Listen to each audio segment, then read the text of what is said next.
Gipasakaan na og kasong murder sa Special Investigation Task Group Bukol ang lalaking nakuhaan sa live streaming video nga nakahinabi una ang pagpamusil patay kang anhing Kapitan Oscar Dodong Bukol Jr. sa Digo City niadtong milabayng tuig. Ani ang detalye sa report ni Argil Relator.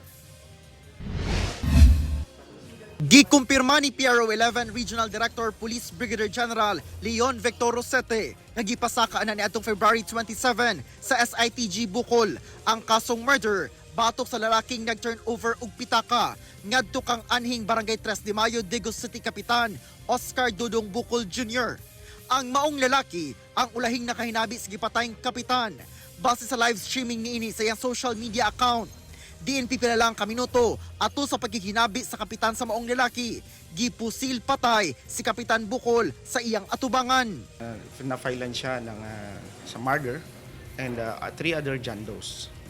At ang complainant po natin doon ay ang ating Bukol family and they were able to assess, evaluate, analyze that that person is really involved in the commission of the crime. Una na ang ipanghimakak sa maong lalaki nga doon na siya kalabutan sa pagpatay sa kapitan. Akong katuyuan dito ni ato ko dito, katurang yung wallet nga akong ihatag indoors kang kapitan. So wala ko ka involvement Wala sa crime? kuan kay gani, wala ko kabalo kung unsa gi ana na bagi mahitabo.